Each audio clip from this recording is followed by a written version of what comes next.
안녕하세요. 서울에 살고 있는 곧 마흔이 되는 여자입니다. 저에겐 형님 한 명과 동서 한 명이 있었는데요. 오늘 소개해드릴 사연은 그 두 사람의 이야기입니다. 할 일은 이해득 씨를 챙기지 않고 묵묵해하는 저와는 달리 형님과 동서는 눈치도 재빠르고 잔머리도 잘 굴리던 사람들이었어요. 형님은 동네 작은 미술학원 선생님이었고 동서는 작은 건설회사의 사무직이었는데 시댁 행사가 있는 날이면 늘 일 핑계를 대며 이리저리 빠져나가더군요. 초등학교 선생님인 저에게 이렇게 말하면서 말이죠. 동서, 이래서 다들 공무원 하는가 보다. 나는 내 마음대로 스케줄을 정하지도 못해. 오늘도 봐봐. 원래 수업 없는 날인데 학부모 연락해와서 꼭 오늘 수업 들어야만 한다니까 어쩌겠어? 요즘 애들도 귀하니 그냥 알겠다 하는 수밖에. 회사원도 별반 다르지 않아요, 형님. 오늘 무슨 수를 써서라도 일찍 가려고 이번 주 내내 야근하면서 일 처리했는데 오늘 또 다른 일거리 주면서 야근하라고 하더라고요. 성질 난다고 때려치울 수도 없고. 어쩌겠어요? 그냥 해야지. 죄송해요. 오늘도 둘째 형님만 고생하시겠네. 단톡방에 올라오는 늘 같은 변명에 저는 화가 나지도 않는 지경이었죠. 혼자 일을 하는 것이 힘들긴 했지만 그렇다고 저도 핑계를 대며 가지 않게 되면 시모 혼자 고생할 것이 뻔하니 또 그럴 순 없겠더군요. 두 사람은 얄미웠지만 시모는 저와 성격이 꽤 잘 맞는 분이었습니다. 누구의 편도 들지 않고 한 발 물러서 상황을 살펴보셨고 저에게 일을 떠맡기지도 않고 늘 자신의 몫은 정확하게 해내는 분이셨죠. 그날도 마찬가지였어요. 형님과 동서는 주말인데도 불구하고 일 핑계를 대며 낮 시간엔 머리카락도 보이지 않았고 시모와 제가 늘 그렇듯 일을 분담하여 준비를 서두르고 있었습니다. 매번 애들이 바쁘니 너 혼자 고생하는구나. 아니에요. 어머님이 워낙 손이 빠르셔서 제가 할 일도 별로 없는걸요. 나야 늘 하던 일이니까 몸에 익어서 그렇고 너는 아니지 않니? 처음엔 다들 와서 돕는 척이라도 하더니 1년쯤 전부턴 바쁘다는 핑계로 다 준비해 놓으면 얼굴만 비추고 가버리니 같은 변명도 한두 번이지. 어찌 그리 변명도 성의가 없는 것인지. 정말 바쁠 수도 있고 아니면 다른 일이 있겠죠. 너무 놓여 마세요. 처음엔 저도 좀 힘들긴 했는데 저도 3년 하다 보니까 이제 적응이 돼서 그렇게 힘들진 않아요. 둘째 네가 벌써 시집 온 지 3년이나 된 게야? 세월 참 빠르구나. 에휴, 어쨌거나 네가 좀 더 고생 좀 해주려무나. 내가 죽기 전엔 이 제사 더 없애주고 갈 터이니 우리 다 죽고 나면 너희는 편히 살아. 일이 고돼도 시모가 마음을 저리 헤아려 주니 위로가 되더라고요. 말 한마디에 천냥 빚을 갚는다더니 가끔 시모가 하는 공감과 위로의 말이 좋았습니다. 그렇게 시모와 이런저런 이야기를 하며 준비를 끝내고 나니 동서가 먼저 그 뒤를 형님이 따라 들어오더군요. 그리곤 약속이라도 한 듯 두 사람 다 봉투를 내밀더라고요. 수고비라면서요. 동서, 수고했어. 이거 얼마 안 되지만 오늘 몸고생했을 텐데 마사지라도 받아. 저도 얼마 안 되지만 준비했어요, 형님. 내일 맛있는 거라도 사드세요. 매번 감사하고 죄송해요. 고작 해야 10만 원. 누굴 거지로 하는 것도 아니고 매번 얼마 되지도 않는 봉투로 인사치레는 충분히 했다고 생각하는 두 사람이 그날따라 얄밉더라고요. 돈 봉투는 됐고 형님이 고생 좀 해주셔야겠어요. 동서, 형님 도와서 뒷정리 좀 해. 난 무리했더니 몸살이 오려고 해서 먼저 좀 가야 할 것 같아. 뭐? 우리 둘이 함께 이 많은 뒷정리를 언제 다 해?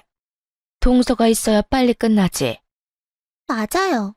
형님은 매번 하던 일이지만 첫째 형님이랑 저는 하는 시육만 해서 요령도 에, 그게 아니라 하여튼 형님이 계셔야 빨리 끝나죠.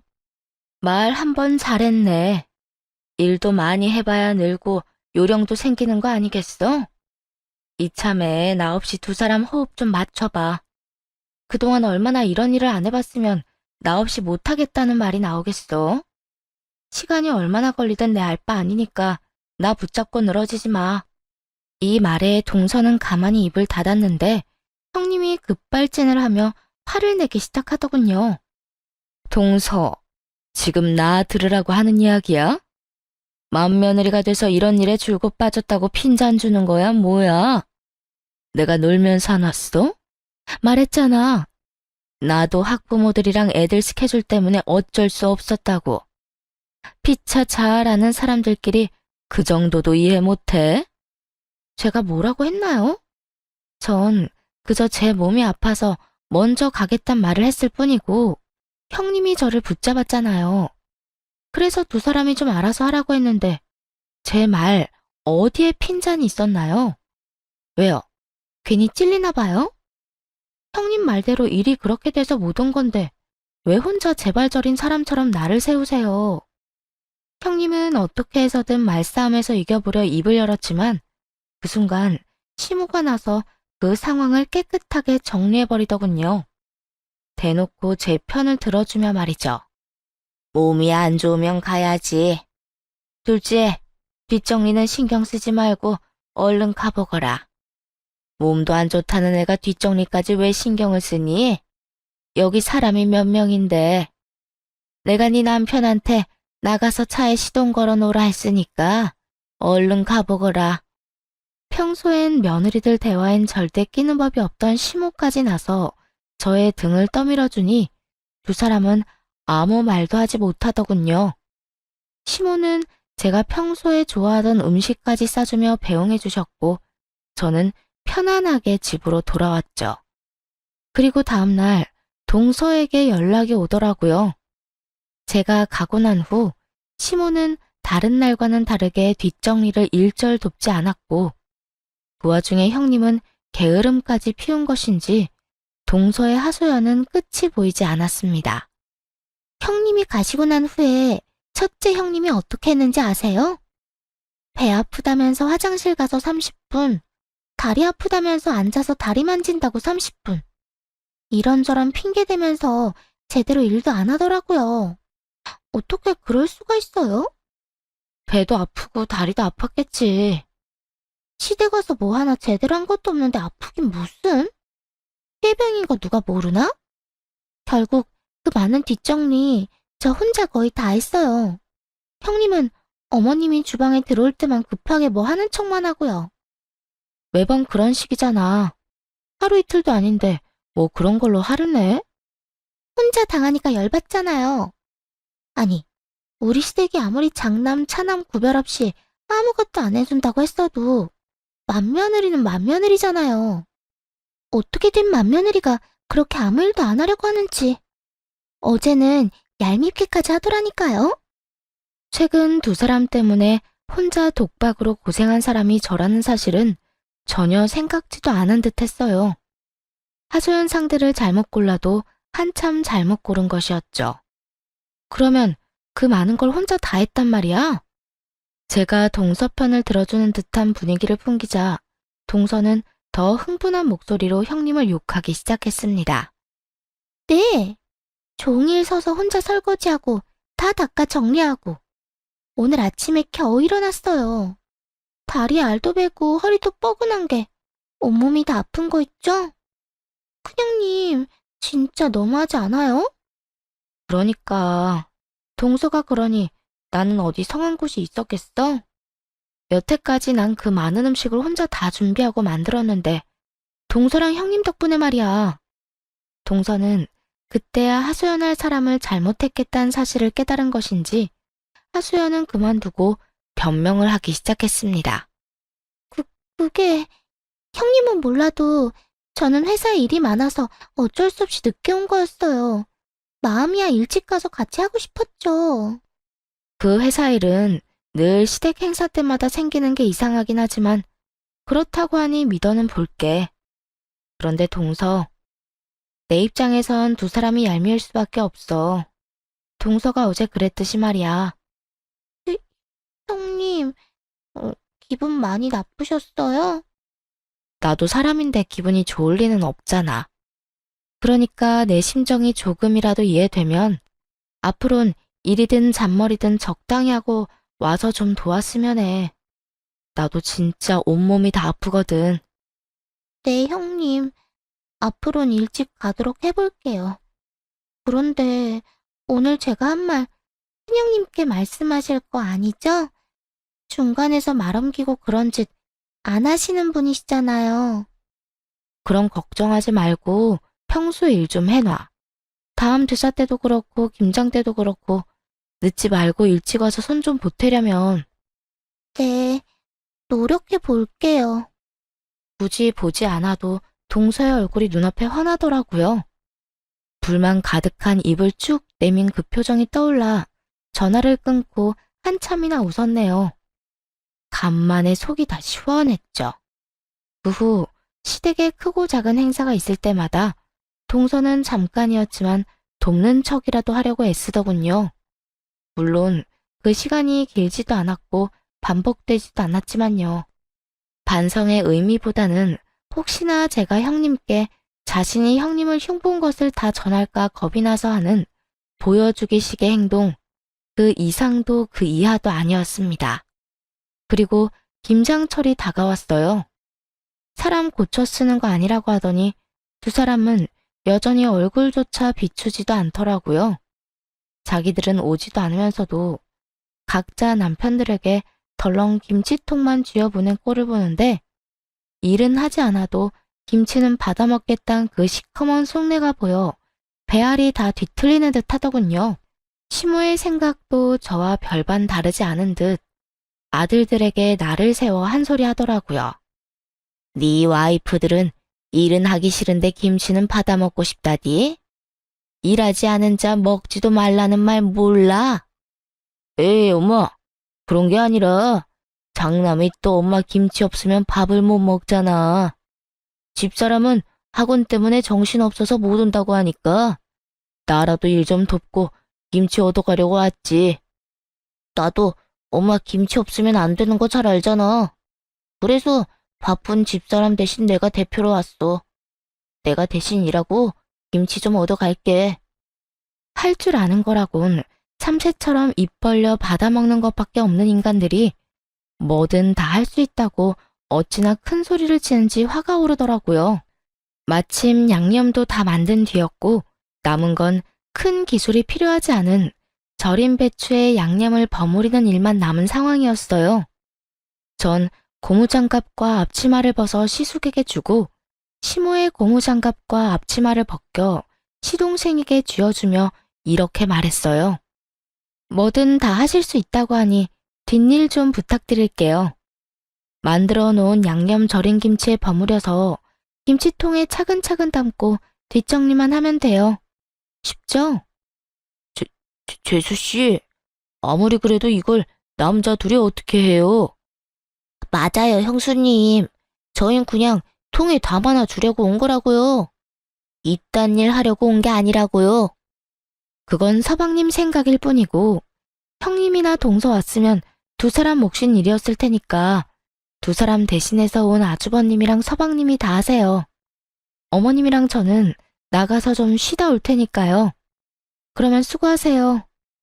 시모의 손을 이끌고 나오면서도 시모가 언짢아 하면 어떻게 하나 걱정했는데 표정이 저보다 더 밝더라고요.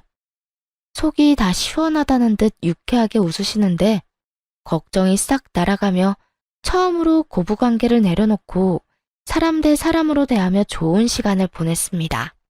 아침부터 이것저것 준비하느라 밥도 제대로 먹지 못했던 터라 값비싼 고깃집에 가서 배도 채우고 경치 좋은 곳으로 가 커피도 한잔 했고요.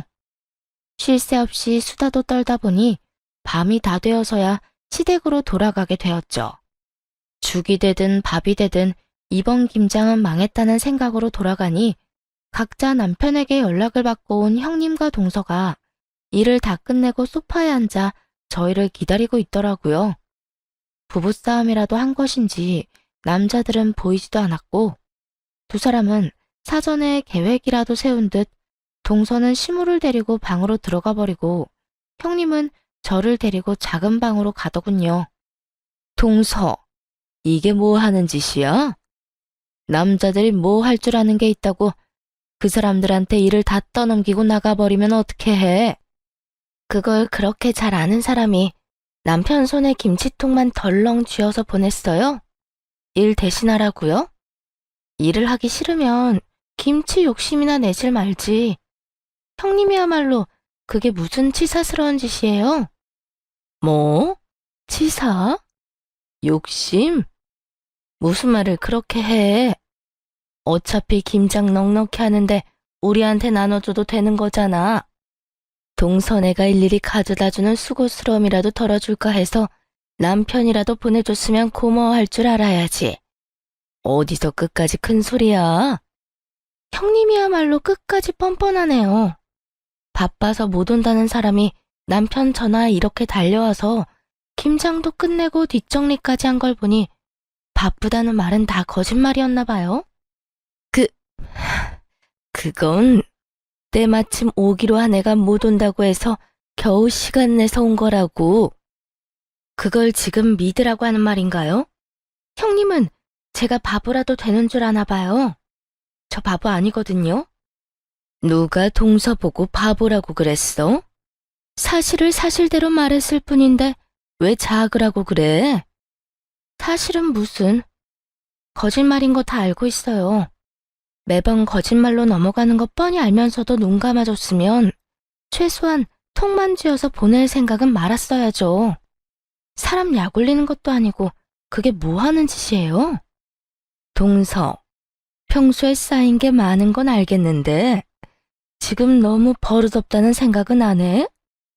완전 하극상이지, 하극상. 내가 서열로 보나 나이로 보나 동서보단 윗사람이야. 아무리 기분이 상했다고 해도 예의는 갖추란 말이야. 예의를 그렇게 중시하는 사람이 나이 많은 시어머니는 죽어라 일하는데 이때껏 코빼기도 안 비쳤던 거예요? 그런 말을 하려거든 평소에 행동이나 똑바로 하고서 하세요. 그딴 식으로 굴어놓고 이제 와서 위계질서 같은 것 따지면 그 말이 와닿기나 하겠어요? 코빼기도 안 비쳤다니. 나도 그렇고 막내 동서도 그렇고 바쁘기 전에는 누구보다 일찍 와서 일 도맡아서 했어. 이거 왜 이래?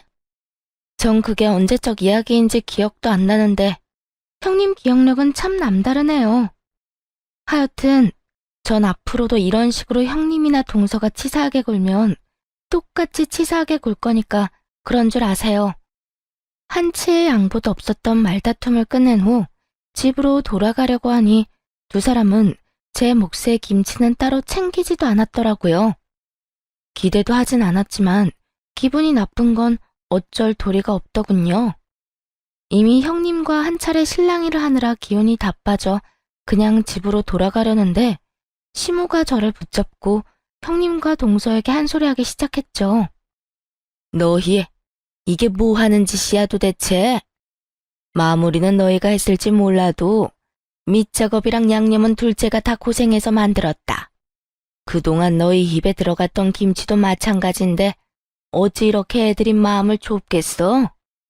시모는 호통을 치며 김치를 다시 배분해 나눠주었고 두 사람은 아무 말도 하지 못한 채 그 상황을 지켜만 보더군요. 내 이때껏 두 사람이 뭘 하든 너희들이 일이니 아무 말 안 했는데 이런 짓은 좀 너무하지 않니? 양심도 생각도 없는 동물도 아니고 앞으로 이런 치사한 짓은 하지도 말거라. 알겠어? 단순히 김치만 두고 하는 말이 아니었습니다. 시모는 이때껏 있었던 일을 다 지켜보고 있었다는 의미를 담아 말했고 두 사람도 그 숨은 뜻을 모를 리가 없었죠. 하는 수 없이 두 사람은 저에게 억지 사과를 하고 집으로 돌아갔고 그 후 앙심을 제대로 품었는지 하는 척만 하는 신용은 점점 더 심해지더군요. 고생스럽긴 했지만 시모와 성격이 잘 맞는 편이라 시댁에 갈 때마다 고부 갈등은 없다는 걸로 위안을 삼곤 했습니다. 그러던 어느 날 집에 혼자 있던 시모가 화장실에서 넘어지는 일이 일어났어요. 다행히 큰일은 없긴 했지만 아찔한 순간이었네요.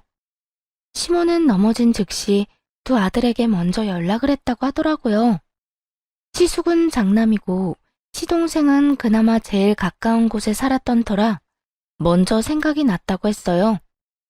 하지만 두 사람은 전화조차 받지 않았고 형님과 동서도 마찬가지였죠. 결국 시모는 남편에게 연락을 했고 곧장 가지 못하는 남편이 저에게 연락을 주어 제가 바로 병원으로 가게 되었습니다. 어머님, 괜찮으세요? 많이 놀라셨죠? 괜찮아. 그냥 조금 삐끗했다고 하더구나. 그나저나 또 너만 고생시켜서 어째? 학교에 있던 거 아니었어? 괜찮아요. 아침 수업도 없기도 했고 다른 선생님께 잘 부탁하고 나왔어요. 아, 얼마나 놀랐는지 아직도 손이 떨려요. 그런 일 생겼으면 바로 전화를 하시지. 혼자 구급차 타고 오신 거예요? 둘째 아들이랑 연락되고 나니 그때야 119 생각이 났어. 네 시아버지는 볼 일이 있어서 멀리 나가 있기도 하고 놀라서 급하게 올까봐 연락도 안 했고 말이야. 진작 119 생각이 났으면 너도 이런 고생은 안 했어도 됐을 텐데 미안하구나. 그런 말씀이 어딨어요. 고생은 무슨? 어쨌든 이왕 오신 김에 하루 이틀 계시면서 검사 좀 받으세요. 그렇게 시모는 이번에 이런저런 검사를 받았고 이틀이란 시간 동안 형님과 동서는 딱 한 번, 그것도 10분도 채 되지 않는 시간을 보내고 가버렸습니다. 물론 일이 바쁘면 그럴 수도 있다고 생각해요. 하루를 48시간으로 살아도 먹고 살기 힘든 세상이니까요. 하지만 제가 정말로 화가 났던 건 횟수와 시간이 아니었어요. 그건 바로 두 사람의 말 때문이었어요. 동서, 미리 말하는데 난 어머님 평가는 못 해줘. 허리 삐끗한 거 하루 이틀 만에 나을 것도 아니고 어머님 나이도 있으시니까 꽤 오래 갈 건데 그냥 입원을 더 하든 요양원으로 모시든 해. 저는 형님들 뜻에 따르긴 할 건데, 참고로 저도 회사 일이 바빠서 연차도 못 쓰는 상황이니까 그건 감안하시고 결정 내려주세요. 심하진 않아도 어쨌든 몸이 불편한 시모를 보살피는 일, 며느리 입장에선 달갑지 않은 일이라는 건 잘 알고 있습니다. 하지만 시모를 마치 중병 든 노인 취급하는 두 사람을 보는데 어이가 없어 할 말이 없더군요. 그 와중에 어떻게 해서든 피해를 보지 않으려 미리 선수를 치는 모습은 저를 더더욱 화나게 했죠. 형님, 요양원이라뇨. 어머님이 하반신 마비가 된 것도 아니고 그냥 조금 삐끗하신 것 뿐이에요. 힘을 제대로 쓰지 못할 뿐이지 충분히 일상생활이 가능하다고요. 일상생활이 가능만 할 뿐이잖아. 식사도 식사지만 청소 빨래는 또 어떻게 할 거야? 난 못해.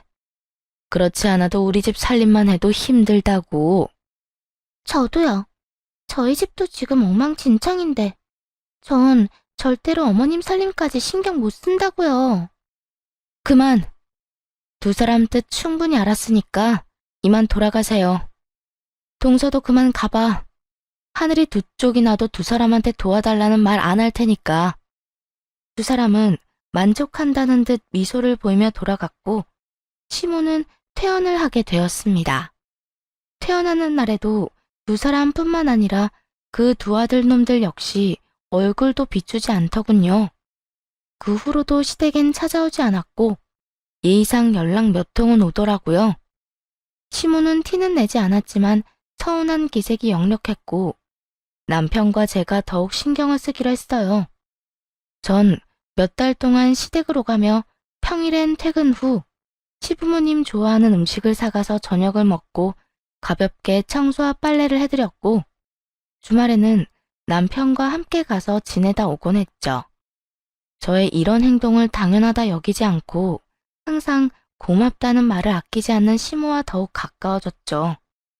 그렇게 2년이란 시간이 지나고 어느 날은 시모가 온 가족을 집으로 부르더라고요. 잦은 일이 아니었기에 모든 식구들이 의아한 마음으로 시댁에 모이게 되었죠. 이렇게 모이라고 한 이유는 미리 재산을 좀 나눠주려고 불렀다. 간단하게 말을 마친 시모는 세 아들에게 각각 통장을 나눠주기 시작했어요. 한 발 뒤에 물러서 통장의 잔액들을 보니 그 금액에 차이가 있더라고요. 시숙은 700만 원, 시동생은 500만 원인 반면 남편의 통장에는 꽤 많은 돈이 들어 있었습니다. 시숙도 남편의 통장 금액을 본 듯 언성을 높이며 시모에게 따지기 시작하더라고요. 엄마, 왜 난 700만 원이고 현승이 통장엔 저렇게 많이 들어있는 거야? 형은 700만 원이야? 난 500만 원이야. 둘째 형은, 뭐야? 둘째 형은 왜 이렇게 많아? 1, 2천도 아니고 5억이잖아, 5억. 두 아들의 원성에 시모는 태연하게 이렇게 말했습니다. 그걸 몰라서 물어? 너희 통장에 든 돈은 이날 이때껏 너희가 우리한테 준 용돈 모은 돈이다. 그래도 장남이라고 막내보다 200만 원 더 줬더라. 그리고 둘째 내는 이때껏 우리한테 돈도 돈이지만 마음을 많이 써줘서 결혼할 때 받은 집값까지 보태서 넣었다. 모두들 상상하지도 못한 돈이었죠. 평소 시부모님들은 이런 말씀을 틈만 나면 했으니까요. 우리 너희한테 할 만큼 했다. 이날 이때껏 키워주고 공부도 원하는 만큼 다 시켜줬고 결혼할 때 집도 적은 돈으로 가지게 해줬으니 말이다. 그러니 더는 우리한테 기대하지 마라. 남은 우리 돈은 우리가 알아서 다 쓰고 죽을 것이니 잘 보이려고 애쓰지도 말거라. 물론 처음엔 형님과 동서는 이 말을 믿지 않고 시댁 행사에 잘 참여하며 한 푼이라도 더 뜯어내보려고 노력했었습니다. 하지만 시부와 시모는 이 말이 100% 진심이라는 듯 하나둘 처분하신 돈으로 여행도 다니고 병원도 자주 오가며 돈을 아끼지 않고 쓰셨어요. 저 이야기도 반복해서 하시기도 했고요. 작정하고 한 번 쓸 때마다 꽤 큰 돈을 쓰는 시부모님들을 보며 그 추세라면 물려받을 것이 없다고 생각한 형님과 동서는 그때부터 시댁 일에 손을 놓기 시작했던 것이었죠. 시모는 아무 말도 하지 않고 새 자식과 새 며느리가 어떤 식으로 구는지 지켜봤고 그 결과가 통장에 찍힌 금액으로 나타난 것이고요. 저와 남편은 얼떨떨한 마음에 아무 말도 하지 못하고 있었고 화가 난 시숙은 시모에게 언성까지 높이며 모함을 지르더라고요. 아무리 그래도 이건 차별이 너무 심하잖아. 현승이가 엄마한테 잘해봤자 장남인 나보다 잘했겠어? 장남인 너보다 훨씬 더 잘했어. 지난 몇 년간 너희는 우리 집에 무슨 일이 일어나든 관심도 없었던 반면 둘째네는 내가 다친 이후론 주일마다 우리 집에 와서 무슨 일이든 먼저 나서 도와주곤 했다. 평일에도 마찬가지고 말이야. 그건 우리도 마음으론 100번, 1000번 더 오고 싶었다고. 그런데 일이 바쁜 걸 어떡해? 둘째네는 둘 다 집에서 노는 애들이니? 쟤들도 일하고 바쁜 애들이야. 그리고 평소에는 그렇다고 쳐도 집안 행사에라도 너희가 똑바로 참석이나 한 적이 있니? 매번 이런 핑계 저런 핑계만 댔지. 핑계가 아니라 진짜 바빴다니까. 어쨌든 참석 안 하는 건 너희 마음대로 했듯 우리 재산 우리 마음대로 주겠다는 거니까 더는 군말하지 마. 시모의 말에 시숙은 말을 잇지 못했고 시동생 역시 입이 10개라도 할 말이 없는 상황이었죠. 화는 나지만 그 누구도 쉽사리 나설 수 없는 그 상황에 형님이 나서 급하게 반성하는 척을 하더라고요. 어떻게 해서든 시모의 마음을 돌려보려 갖은 애를 쓰며 말했죠. 어머님, 저희가 이때껏 너무 무심했던 거 인정해요. 그건 정말 죄송하게 생각한다고요. 아무리 그렇다고 해도 이건 차별이 너무 심하잖아요. 차별? 네가 한 짓은 생각지도 않고 차별이라고 말을 하고 싶은 게야? 저도 제 나름대로 최선을 다했다고요. 최선? 맏며느리라는 게 뭐 하나 앞장서서 하기는커녕 어떻게 해서든 일 한 번 안 하려고 잔머리만 굴리는 거 내가 몰랐다고 생각하니? 너 하는 꼬락선이 보기 싫어서 이때까지 집에 안 오는 것도 아무 말도 안 하는 거였다. 시모는 그간의 서운함을 쏟아내듯 숨 한 번 쉬지 않고 형님을 몰아붙이더군요. 형님은 억울하다는 표정으로 시모를 바라보았고 상황을 지켜보며 타이밍을 노리던 동서가 용서를 구하기 시작했죠. 어머님, 저희가 다 잘못했어요. 앞으론 둘째 형님네보다 더 잘할 테니까 저희한테도 기회를 좀 주세요. 기회는 몇 년 동안 충분히 줬다. 긴 시간 지켜보고 깊이 생각하고 내린 결론이니 긴 말 하지 마. 장남, 차남 구별 없이 다 안 주신다고 하셔놓고 이건 좀 아니잖아요. 어머님께서 이렇게 따로 챙겨둔 돈이 있다는 걸 알았다면 저흰 둘째 형님네보다 더 잘했을 거라고요. 돈 바라고 하는 효도가 무슨 의미가 있어? 그리고 둘째네는 우리가 이럴 줄 알고 그렇게 잘한 줄 알아? 뭐 좀 알았는지 누가 알겠어요? 말이야 바른 말이라고 요즘 같은 세상에 누가 시댁일에 나서서 하고 싶겠냐고요. 특히나 맏며느리도 아닌데요. 너희 다 똑같이 아무것도 모르는 상황이었고 그 상황에서 둘째네만 우리한테 헌신적이었어. 난 줄 돈 다 줬고 더는 번복할 생각 없으니 얼른 다 돌아가. 속 시끄러워. 시모는 방으로 들어가 버렸고 형님네를 선두로 동서네까지 화가 잔뜩 난 채 나가버리더군요. 그땐 다신 시댁에 발길도 하지 않을 사람처럼 화를 내곤 가버리더니 그 후 시댁에서 일이 있을 때마다 누구보다 빠르게 와서 온갖 일을 스스로들 하더군요. 그 얼마나 속이 훤히 보이는 아부질인지 보는 제가 다 민망할 지경이었습니다. 시모 역시 같은 마음인지 어느 순간부턴 저에게 연락이 오더라고요. 아가, 오늘도 일찍 올 필요 없다. 천천히 볼일 다 보고 늦게 오거라. 네? 설마 형님이랑 동서 벌써 왔나요? 아침부터 와서 안 해도 되는 일까지 다 한다고 난리들이다. 진작 저렇게 좀 하지. 이제 와서 저런다고 달라지는 것도 없거늘. 하여튼 여기 상황은 이러하니 너까지 와서 힘쓸 필요 없어. 네, 알겠어요. 그러면 시간 맞춰서 갈게요. 그래, 정 바쁘면 안 와도 되니까 여긴 너무 신경 쓰지 마. 이렇듯 완벽하게 제 편이 되어버린 시모와 뒤늦게 효도하는 척을 하는 형님과 동서 덕분에 편안한 시집살이가 시작되었습니다. 혹시나 제가 일손을 거들지 않는다고 화를 내면 어쩌나 했는데 두 사람은 오히려 늦게 오는 제가 더 달가운 분위기였어요. 제가 늦으면 늦을수록 자신들이 더 점수를 딸 수 있을 거라 착각하는 듯했죠. 그 헛수고를 언제까지 하려나 했더니 1년도 채 되지 않아 두 사람은 약속이나 한 듯 돈 타령을 하기 시작했습니다. 그날은 아무 날도 아닌데 형님과 동서가 아침부터 시댁을 찾아왔더군요. 마침 주말이었던 터라 저흰 늘 하던 대로 시댁에서 하루 자고 일어난 참이었죠. 척 보아도 작정을 한 얼굴이었는데 훤히 보이는 속내만큼이나 말 또한 돌리지 않고 바로 본론을 꺼내놓더라고요. 어머님도 잘 아시죠?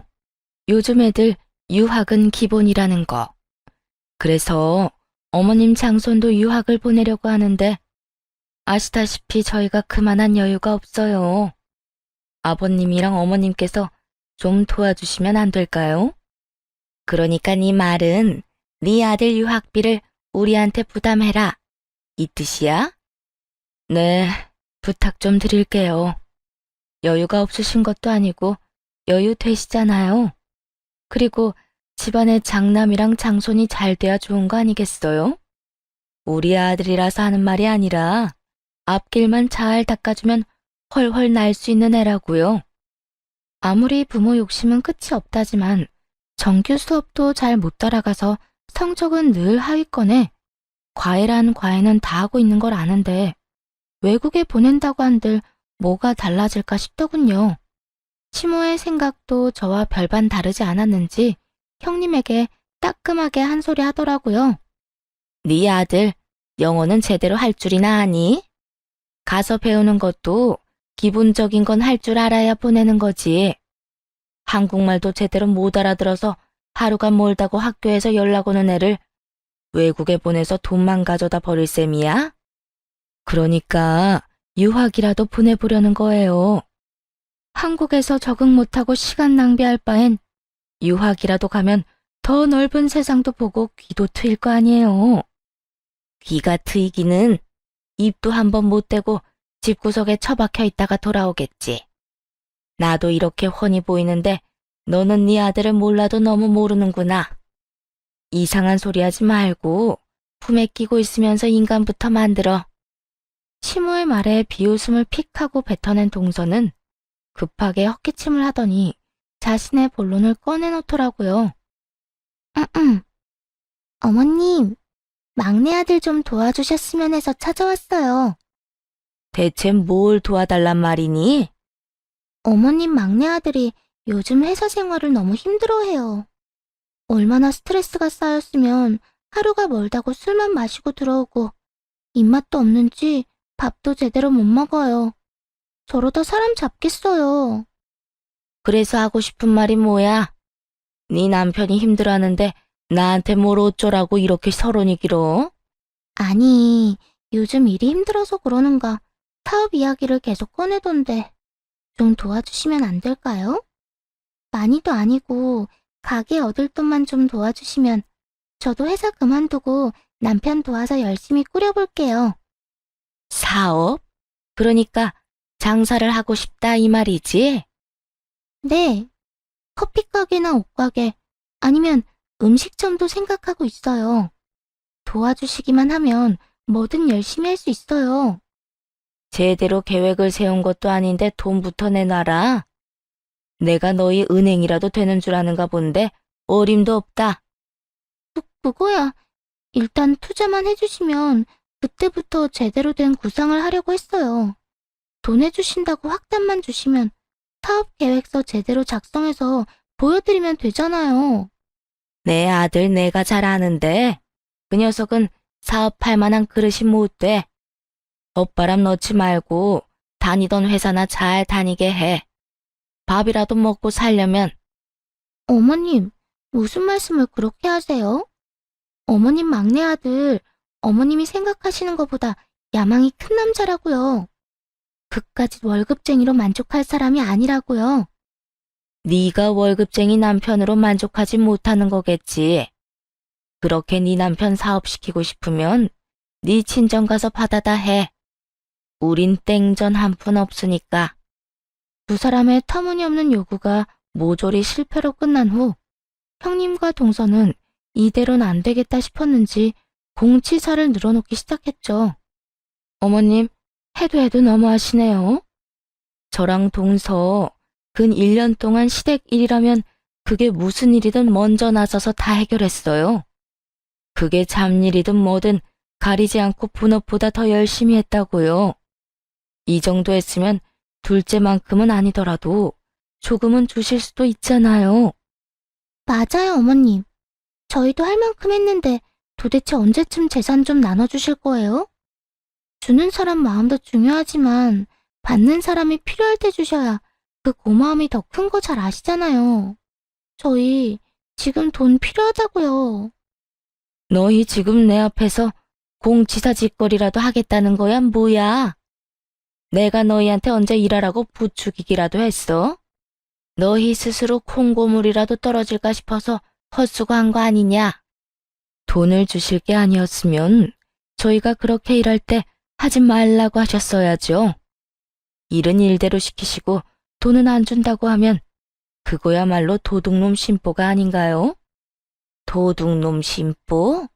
첫째 너 말 한 번 잘했다. 고작 1년 눈에 훤히 보이는 아부나 떨어놓고 그 큰 돈을 내놓으라고?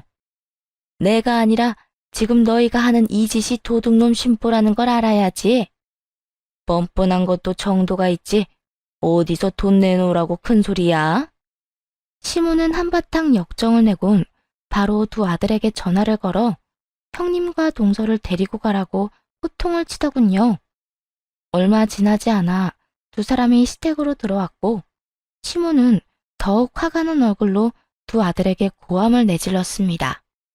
이 물건들 얼른 내 눈앞에서 치워라. 어디 마누라 앞세워서 부모 주머니에서 돈 빼내 나갈 궁리를 해? 내가 너희를 그렇게 키웠어? 그냥 보아도 시모의 화가 머리끝까지 난 것을 알겠는데 시숙은 눈치가 없는 것인지 생각이 없는 것인지 도리어 큰 소리로 화를 내기 시작하더군요. 엄마, 계속 이런 식으로 나오면 나 아버지랑 엄마 노후 책임 못 져? 장남이 괜히 장남인 줄 알아? 뭐야? 너 지금 나 협박하는 게야? 현실이 그렇잖아. 아버지나 엄마 지금보다 나이 더 먹고 힘 없어지면 어쩔 수 없이 나한테 기대야 할 텐데 그때 가서 얼마나 후회하려고 지금 이러는 거야? 맞아, 엄마. 둘째 형이 지금이야 엄마가 돈 줬으니 저렇게 잘해도 돈 떨어지고 집만 되는 날이 오면 그때도 아버지나 엄마를 잘 챙길 것 같아? 그렇게 되기 전에 우리한테도 고루고루 나눠줘야 우리도 아버지나 엄마를 잘 모실 거 아니야. 시모가 몸이 불편해 한동안 고초를 겪을 때도 단 한 번 찾아온 적도 없던 사람들이 뚫린 입으로 부모 마음에 대못을 제대로 박더군요. 시모의 두 눈엔 한심함, 실망감 등 여러 감정이 뒤섞여 있었죠. 그 순간이었습니다. 방에서 모든 이야기를 듣고 있던 시부가 무서운 표정으로 나와 곧장 두 아들의 뺨을 올려붙이더군요. 이 녀석들이 네 엄마가 알아서 한다고 나서지 말라고 해서 가만히 듣고만 있었더니 부모 알기를 뭐로 알고 이딴 막말을 하는 게야? 아버지, 저흰 그런 게 아니라 너무 둘째네만 챙기시니까 섭섭한 마음에 그랬어요. 맞아요, 아버지. 형이나 저도 요즘 아버지하고 엄마한테 한다고 하는데 그건 알아줄 생각도 하지 않으시잖아요. 고작 그거 해놓고 돈을 달라고? 그렇다면 너희도 우리한테 돈 내놓거라. 이때껏 키워주고 먹여주고 장가까지 보내준 돈, 그리고 너희 키우느라 매일같이 마음 졸인 값까지 다 돈으로 환산해서 내놔. 시부는 돈 타령을 하는 두 아들에게 똑같이 돈으로 맞대응하기 시작했죠. 시숙은 물론이고 시동생까지 말문이 막혔는지 그저 원망스러운 눈빛으로 시부를 보고만 있더라고요. 시부는 그런 모습이 더욱 화가 난다는 듯 더욱 단호하게 상황 정리를 하며 선포를 했습니다. 둘째한테 줬듯이 너희 통장도 물론이 있었다. 너희가 하는 걸 보고 언젠가 주려고 했었어. 그런데 오늘 네 녀석들이 하는 꼴을 보니 그 돈으로 실버타운 예약이나 하는 게 맞겠어. 어디 부모한테 노후를 빌미로 되지도 않는 겁박이야, 겁박이. 아버지, 막내는 몰라도 장남인 저한테까지 이러시는 거 아니죠. 제사 물려받을 것도 저고 두 분 돌아가시면 제사 모실 사람도 저라고요. 형, 그런 말이 어딨어? 우리 집은 원래 장남, 차남 차별 없는 거 잊었어? 그깟 제사 나도 모실 수 있다고. 아, 제사가 걱정인 게야? 걱정하지 마라. 엄마도 그렇고 나도 그렇고 우리 죽기 전에 그 제사 다 없애버릴 작정이니. 그런 줄 알고 두 번 다시 우리 찾을 생각도 하지 마. 오늘부터 나는 아들 둘 없다고 생각하고 살 테니. 급기야 시부의 입에서 연을 끊겠단 말까지 나왔고 그때서야 두 사람을 비롯해 형님과 동서까지 무릎 꿇고 빌기 시작했습니다. 잘못했다, 생각이 짧았다, 다신 그런 말 하지 않겠다며 빌었지만 소용없는 짓이었죠. 이미 시부와 시모의 마음은 돌이킬 수 없는 상태였고 한 번 뱉은 말을 주워 담을 생각이 전혀 없어 보였으니까요. 결국 네 사람은 집에서 내쫓기게 되었고 시부와 시모는 그날 밤 참 많이도 우셨습니다. 저흰 섣불리 부모님을 위로할 수도 없는 상황에 그저 그 자리를 지킬 뿐이었죠. 그 후 시부와 시모는 아예 이사까지 했고 전화번호도 바꿔버리더군요. 시부모님들과 어떤 방법을 써도 연락이 닿지 않자 형님과 동서는 저를 찾아와 들들 볶기 시작했어요. 동서는 알고 있지? 아버님, 어머님 어디로 이사했는지 알고 있잖아. 모르는 척 거짓말할 생각하지 말고 얼른 주소나 나한테 보내. 주소 알려주기 그러면 바뀐 번호라도 알려주세요. 연락이라도 닿아야 무슨 말이라도 해볼 텐데. 아예 연락도 끊어버리셨다고요. 자식들이 연 끊는 경우는 봤어도 부모가 자식 버리는 경우는 무슨 경우야 진짜? 동서, 자식들이 부모 버리는 건 당연하고 부모가 자식 버리는 건 안 당연해? 무슨 말이 그래? 부모들도 자식이 잘못된 행동하면 연도 끊을 수 있는 거야. 그날 네 사람 행동은 충분히 잘못된 행동이었고 말이야. 형님은 돈 받았다고 이런 식으로 나올 거예요? 난 시댁에서 돈을 주기 전에도 돈을 받고 난 후에도 변함없었어. 그건 나보다 두 사람이 더 잘 알잖아. 저를 향해 노골적으로 화풀이를 하는 동서에게 한마디 쏘아붙이곤 형님에게 엄포를 놓기 시작했습니다. 형님, 전 주소 알고 있어도 알려드릴 생각 없어요. 그러게 평소에 좀 잘하지 그랬어요. 이제 와서 이러지 말고요. 그리고 앞으로 우리 집에도 찾아오지 마세요. 뭐야? 동서가 뭔데 나한테 명령질이야? 내가 계속 찾아온다고 하면 뭐 어쩔 건데? 계속 찾아와서 이래도 제 입은 열리지 않을 거고 매번 이런 식으로 저 괴롭히면 경찰이라도 불러 쫓아낼 거예요. 경찰? 동서 지금 말 다 했어? 가족끼리 이러기야? 가족이요? 언제부터 형님이나 동서가 저를 가족으로 생각했다고 그러세요? 그간 두 사람은 절 그저 일 부려먹기 좋은 종 정도로 생각했던 거 저도 다 알아요. 어머님 혼자 고생하는 게 싫어서 참았지 두 사람 생각을 몰라서 참았던 거 아니거든요. 그래서 정말 우리를 경찰에라도 신고하겠다는 이 말이야? 고작 집으로 찾아와서 몇 마디 물었을 뿐인데 고작 아니라 이 정도면 난동이에요, 난동. 그러니까 우리 집에서 난동 그만 피우고 당장 나가세요. 한마디만 더 하면 지금 바로 경찰에 신고합니다. 그리고는 곧바로 휴대전화를 꺼내들었고 두 사람은 혼비백산하여 주랭랑을 치더군요. 그 뒤로도 두 사람은 포기하지 않고 집으로 찾아왔고 결국 저희도 이사를 하게 되었습니다. 전화번호도 바꿔버렸고요. 그러게 평소에 중간이라도 하지 잔머리만 굴리며 시댁 무시하더니 제 몫을 놓친 것도 모자라 부모님이라는 든든한 뒷배마저 사라진 꼴이 보기 좋다 싶었네요. 그 후 들어보니 형님네는 당연히 장남 몫이 있을 거라 생각했는지 머리도 나쁜 아들 교육시킨다고 가랑이가 찢어졌다고 하더군요. 빚내서 학군 좋은 곳으로 이사도 하고 가해도 계속 시키고 있다고요. 동선에도 썩 유쾌한 상황은 아니었습니다. 시동생과 동서는 결국 회사는 그만두고 퇴직금과 퇴출을 받아 가게를 오픈했지만 6개월도 채 되지 않아 망하기 직전이라는 이야기를 들을 수 있었네요. 그렇게 2년 가까운 시간이 지났어요. 그 사이 시부모님들은 친정 근처로 이사를 했고 저희도 그 근처로 집을 다시 옮겼어요.